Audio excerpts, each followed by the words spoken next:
you're coming off Easter. That sort of adrenaline dump, did you experience that at all? Like Sunday afternoon and through, Tuesday before Oh, you got back in absolutely. the office? Yeah, the admin committee strongly encouraged me to take Monday as comp day, but Tuesday as a vacation day, and I did that.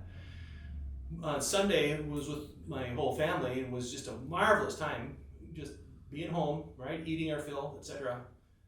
Monday, I didn't leave the house, and on Tuesday, I barely got out of my pajamas. I was just shot, absolutely exhausted, and I think it wasn't just Easter and Holy Week and Lent. I honestly think it was sort of a feeling like post-COVID, because there was such a joy, elation almost, that on Easter Sunday we had 131 people in worship, and we haven't seen numbers like that since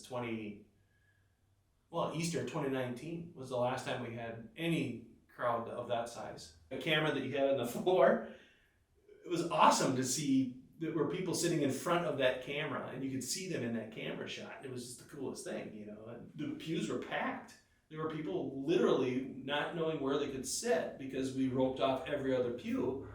So there were 9 people in the balcony, including you and Dylan. I can't remember a time that happened during a worship service where we had people in the balcony because it was overflow. What was that like when it hit you? It was like a sense of like both excitement and adrenaline, kind of how normally I kind of react to situations. Then it turned to gratitude, I think. Like a sign that maybe things are headed in the right direction, even though I know that there'll be future setbacks along the way because that's just inevitable, but at least we have something to look forward to, I think, So, yeah, it was I'm sure as it was for everybody else, it was a host of different emotions, so. Yeah.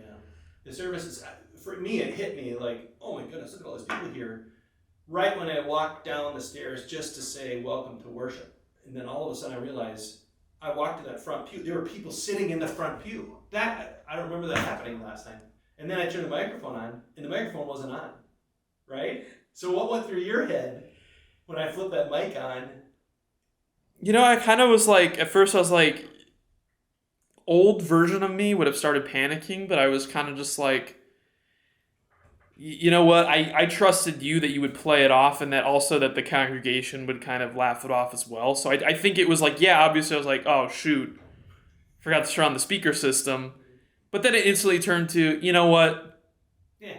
it is what it is. You're going to have those moments. I see you walking across the deal and then realize, oh, he's going to come hit that button. Yeah. Way faster for me. So I say, do I need to hit the button? You're like, yeah, just hit the button. So I run outside, flip the mic, and then the mic doesn't work. So then what's going through your head?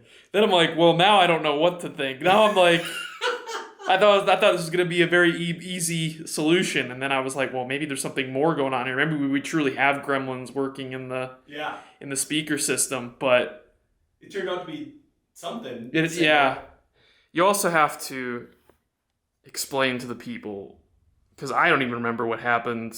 What was the deal with your hot mic situation at the very end? So, I don't have a black mask. I'll use this one. So I have to be very careful with the mic to make sure that I slide the microphone here and then put my mask on like that, because then with those paper masks, it doesn't distort my voice so much like this one does. But when if it's inside the mask, that's what happens. And I thought it was outside, so no, it's right here. And when I just speak in a normal voice, my lips hit the microphone and it gets all garbly, but it's also super loud, and that's what happened. So then I just say, Christ is not here. Whoa, Christ is risen. He's risen. And then I take it off where he's risen indeed, and it goes back to its normal spot, and then I can finish the phrase. But it was inside the mask, which is why it was so super loud suddenly. Yeah, that was not a Graham issue. That was a pastor. I thought it was at first because I'm like, well, I had the speaker system earlier. I'm like, what else did I do now? It was just like, it was craziness. But Nah, it's okay. You're going to have those from time to time. We've been Absolutely. honestly, Yeah. since we've started doing in person again, we have had as minimal flubs, I feel like. Yeah, that's really gone pretty well, actually. Of course, it had to be saved for the biggest day of the church. Absolutely. Here, Yeah, you you know. save it for the Super Bowl to, find out your zipper's down. That's, Yeah, exactly. Exactly what happens. Anyway, I just think that when those little minor mistakes happen or whatever, and they're random and they're not common, the service seems more authentic. If it's every single time the sound system comes on that I forget to turn my mic on, that gets old. That gets old real quick. Or I forgot the sharing of the peace one Sunday, and my Thursday Holy Conversation group thought that was just super funny. And they were like, "Oh, are we not doing the sharing of the peace anymore?" And I didn't even know why they asked that question. Well, because I just skipped right over it during worship service. But you used to be a perfectionist, right? Oh, yeah. How did you shed that? When I kept making stupid mistakes in the worship service, and finally the choir director in our very first call said to me, "Pastor, it's not your perfection that endears us to you, it's your mistakes." And I was just, what? Yeah, that you're the personality type that's always going to happen. It's just, you're going to forget something and then you have to come back to it. It's okay. It's who you are. Just minister from who you are, not who you're supposed to be. Well, that was just freedom. Beautiful. This would be kind of interesting to see you talk to your future self almost like a year from now. Because a lot of these like vlogs and stuff, they always like, it's always like, it's like a journey almost. Yeah.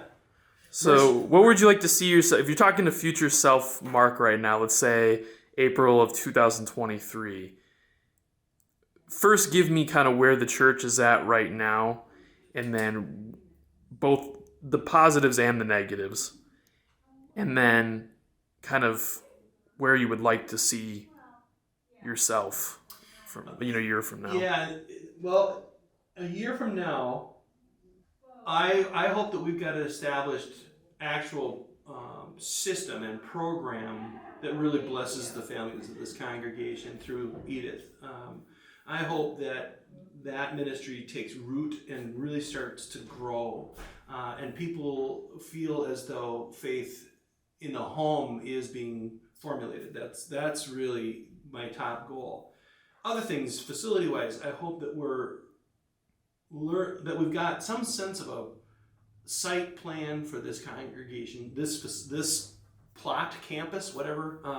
I hope that, Mark, that you've taken care of yourself, that you're getting your exercise, started lifting weights like you've been promising that you'd do for years. Hopefully that's well established down the road.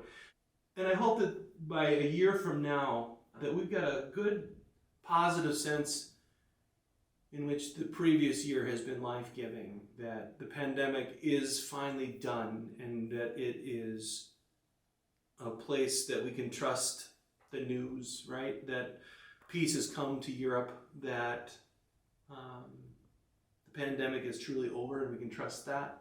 You think that we've talked about this, the foundations are there. Yeah, oh yeah. I believe that foundations are all there. I believe that all the gears are installed and that we're all lubed up, ready to go. I just pray that we start to take off. Also in the sense that we've got a clear sense in which God is calling us as a congregation to move forward into God's future. That all of that conversation of visioning and whatever, that it moves out of the abstract and into the concrete. We need that as a congregation. I believe that in some sense that this 2022 really is the year to sort of stretch from our dormancy, wake ourselves up. But 2023 will be the year of engagement. I really think we've got to engage the world with our faith in healthy, humble ways, right? But I think that's what it's going to look like. I hope so. That's what I'm praying for.